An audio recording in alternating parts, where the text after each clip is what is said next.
तो कुमकुम को श्रृंगार के स्वाम ये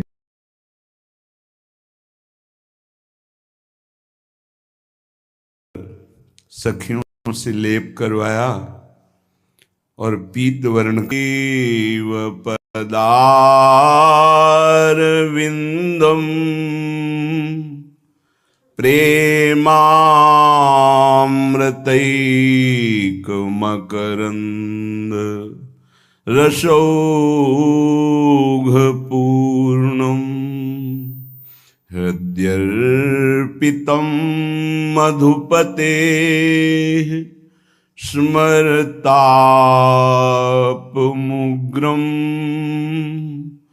निर्वापयत् परमो शीतल माश्रयामि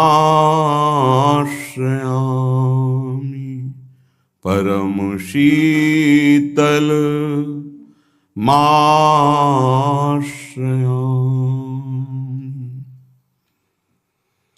कस्तूरी को मर्दन अंग में किए मुरली धरे पीतांबर ओढ़े कहती राधे हाँ ही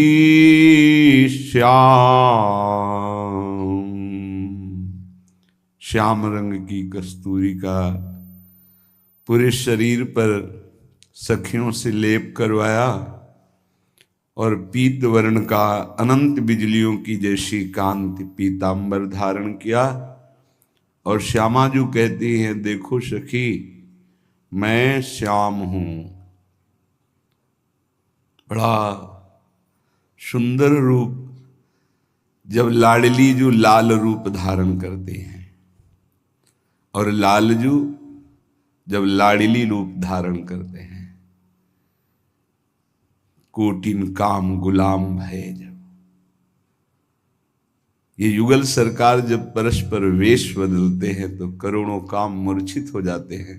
ऐसा सौंदर्य रूप शोभा प्रकाशित होती है। श्री स्वामी हरिदास जी महाराज श्री ललिता सखी जी के अवतार हैं। वो प्रत्यक्ष लीला से देख रहे हैं, जैसे हम प्रकृति को देखते हैं ऐसे वो बिहारी जी की लीला को देख रहे हैं। कस्तूरी को मर्दन अंग में किए मुरली धरे पीतांबर ओढ़े कहती राधे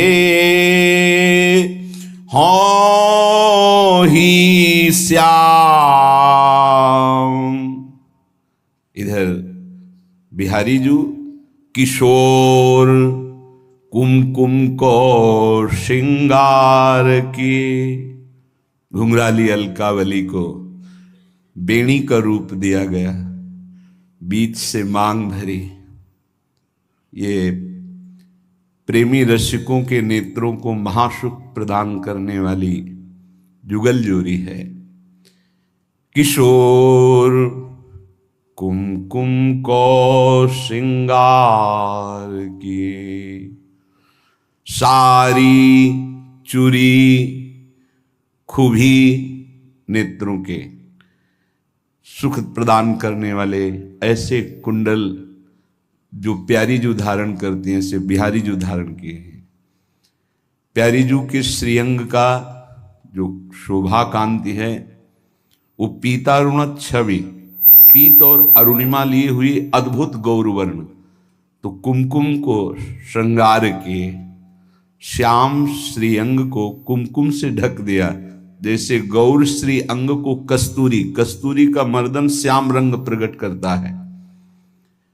केशरिया गौर वर्ण श्री लाली जू का कुमकुम से प्रकट हो रहा है। सुंदर श्री जी का नीलांबर साड़ी धारण किए हुए हैं, कंकण और चूड़ी और नेत्रों में सुंदर अंजन।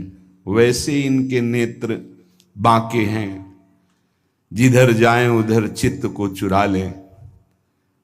बरछी सी लगती है प्रेमी जनों के हृदय में इनके नेत्रों की कोर श्री लालजू महाराज के। जब अवतार लीला में रसिकों ने देखा, बोले देखो रे देखो, ये नंद का छोरा बरछी मारे जाता है। क्या बरछी? बोले तिरछी चितवन, बरछी सी तिरछी चितवन की ये पैनी छुरी चलाता है। इनकी बंक चितवन में बड़े बड़े योगींद्र मुनिंद्रों के हृदय घायल हो गए। और फिर जब ये किशोरी रूप धारण करते हैं फिर क्या होगा? अरविंदाक्ष, उनमें अंजन, नीलांबर का घूंघट, सुंदर मांग भरी हुई, प्यारी जू के खूबी नामक जो कर्ण श्रृंगार उनको धारण किए हुए, बहुत सुंदर कंकन और चूड़ियां, नेत्रों में अंजन दिए हुए। अब लाडली जू जो लाल बने हैं, लालजू का जो लाडली रूप है, कर कमल पकड़ा, लाडली जू जो लाल रूप से हैं। और कहा बाह गहिले चले चलिए जू कुंज में, चितै मुख हंसे मानो ए श्याम। श्री हरिदास के स्वामी श्यामा, कुंज बिहारी छाती सो छराती लगाए। गौर श्याम कस्तूरी को मर्दन अंग में किए, मुरली धरे पीतांबर ओढ़े, कहती राधे हो ही श्याम। सखियों को अपार सुख मिलता है युगल सरकार की जब ऐसी शोभा होती है। कनक बेल श्री राधिका, सो सुंदर श्याम तमाल, दो मन मिलिए कह भय, श्री राधा वल्लभ लाल। दोनों जब मिलित रूप तो सखियों का हृदय आनंद से भर जाता है। श्री स्वामी जी महाराज, हितजू महाराज, हरिराम व्यास जू, ये सब नित्य निकुंज से आई हुई सखियां अद्भुत रस प्रदान करने के लिए हैं। वृंदावन की रज का सेवन और रसिकों का संग, ये दो बात यदि जीवन में है तो परम पद, प्रियाजू की प्राप्ति, संसार से मुक्त होना ये स्वाभाविक हो जाएगा। तो आप कहेंगे कि नाम जप की बात नहीं की। यदि रज शरीर में है और रसिकों का संग है तो नाम ही नहीं रूप प्रकाशित हो जाएगा। बहुत सामर्थ्यशाली ये दो बात है। प्रियालाल के प्रेम में डूबे हुए रसिकों का संग और वृंदावन की रज शरीर में लगी रही, ये रहस्य है। जल्दी ये कोई स्वीकार नहीं कर पाता। नहीं, हजारों बार प्रार्थना की, कितने साधक, कितनी साध्वी अपने शरीर में रज का सेवन करते हैं। अगर करते हैं तो धन्य हो जाएंगे, देख लेना। नहीं करते तो करने लगे। यो ब्रह्म रुद्र शुक नारद भीष्म मुख्य रालक्षितो न सहसा पुरुषस्य तस्य, सद्यो वशीकरण चूर्ण मनंत शक्तिम तम राधिका चरण रेणु मनुष्मरामी।